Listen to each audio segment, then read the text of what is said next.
Breaking news! The latest news has generated a huge stir, with a new piece arriving on the board and what will happen to the team after the first matchup. We have a lot to discuss, so hit that like button and comment below. What did you think of the matchup? What changes should be made urgently? It's unusual in the NFL for an offseason move to start looking like a home run before a single regular season snap has even been played. But that's exactly the vibe coming from Atlanta right now. The Falcons' decision to bring in linebacker Divine Deablo on a 2-year, $14 million contract with a $6 million signing bonus and $7.6 million guaranteed was met with optimism when it happened. But now it's attracting something much stronger, the belief that this could be one of the league's biggest bargains. Even before training camp got underway, ESPN's Mark Raimondi was already pointing out that Deablo had been the surprise of OTAs, impressing coach Raheem Morris with his rare combination of size, length, and speed. By the time training camp began, the Steel narrative was already starting to stick. And then came the practices. Over and over again, Deablo's name kept popping up in camp reports, with his knack for blowing up run plays becoming something of a calling card. In Wednesday's scrimmage, he burst into the backfield so quickly that the Falcons' second-team offense barely had time to react before he was on the ball carrier. Teammates have taken notice. Caden Ellis went as far as to call him Avatar, a label Morris quickly co-signed in his press conference.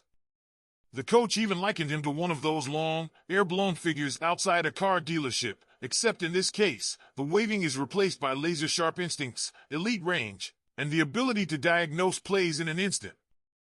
Morris gushed about his coverage skills, his ease of movement, and even his ability to pressure the quarterback, something Atlanta desperately needs after finishing 31st in sacks last season.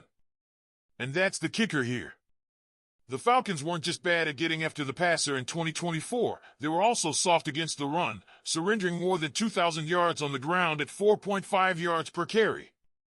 Deablo is built to address both weaknesses in one package, a rangy linebacker who can shed blocks, plug gaps, and also make life miserable for quarterbacks.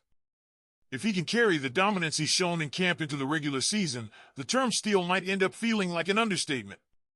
For context, he's coming off a 2024 season where he logged 63 total tackles, 1 sack, and 2 passes defended in just 14 games. Now, surrounded by a deeper and more aggressive defensive unit, his numbers and his impact could skyrocket. The first glimpse at how this revamped Falcons defense might look came in the preseason opener against the Detroit Lions, though the game itself didn't get to play out in full. It ended under somber circumstances when Lions safety Morris Norris was carted off in an ambulance during the fourth quarter, prompting an early suspension with 6:19 left.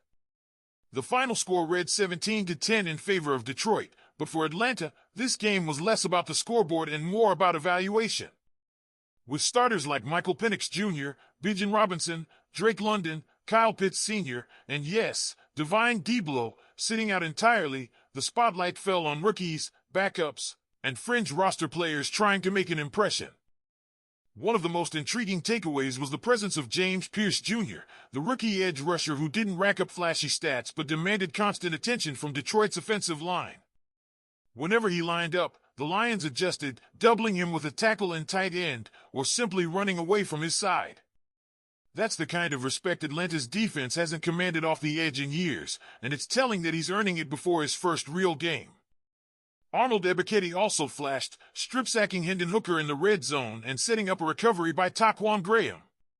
Plays like that are exactly what Raheem Morris has been preaching about all offseason: disrupt the quarterback, create turnovers, and set the tone. Safety DeMarco Hellams made sure no one forgot his name either. Returning from an ankle injury, he opened the game with the Falcons' first tackle, stuck with receivers like glue, and delivered a couple of hits that had the Mercedes-Benz Stadium crowd reacting audibly. Even a flagged unnecessary roughness hit didn't dull the impact of his performance, especially since it was offset by a Lions penalty. On offense, third-string quarterback Easton Stick quietly turned in one of the cleanest performances of the night, completing 15 of 18 passes for 149 yards and a touchdown, all while spreading the ball to 6 different targets. His chemistry with Dylan Drummond was particularly sharp, connecting 8 times for 62 yards, and his 13-yard scoring strike to Chris Blair tied the game before halftime. Even special teams had its moment, with rookie kicker Lenny Creed drilling a 57-yard field goal, just 1 yard shy of Young Hoku's career best. Yes, he missed a later 53-yarder, but for a rookie to step up and deliver from that distance in his first preseason game, it's a promising sign. And while the night ended on a sobering note, the Falcons walked away without any injuries of their own, which is always a win in preseason. With the Detroit game now in the books, attention shifts to joint practices with the Tennessee Titans next week, a prime chance for this team to test itself against different looks and personnel before meeting them again under the lights on Friday. And for all the storylines swirling, from the rise of Diblo to the battles for roster spots, one thing is clear: this is a team in transition, but one that's starting to feel a lot more dangerous than it did a year ago. What do you think, Falcons fans? Has Atlanta really found a defensive game-changer in Divine Diblo, and will this new-look defense be enough to finally flip the script in 2025?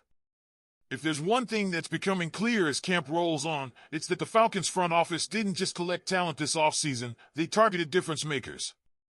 And Divine Diblo isn't just filling a roster spot, he's shaping the identity of this defense.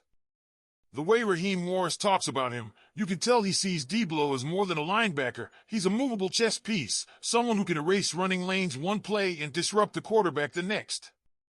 That versatility is exactly what Atlanta has lacked, and it's why his presence could be a catalyst for transforming a defense that's been middle of the pack, or worse, for far too long. But it's not just Diblo. You can feel a shift in the defensive culture with guys like James Pierce Jr., Arnold Ebiketie, and DeMarco Hellams all making statements in their own way. Pierce isn't playing like a rookie still getting his feet wet. He's forcing opposing offenses to respect him before the whistle even blows. Ebiketie's strip sack against Detroit wasn't just a highlight. It was proof that this team can finish plays that in previous years would have slipped away. And Hellams' physicality sent a loud and clear message: this defense isn't going to be passive. The joint practices with Tennessee now loom large, not just as a tune-up, but as an early litmus test.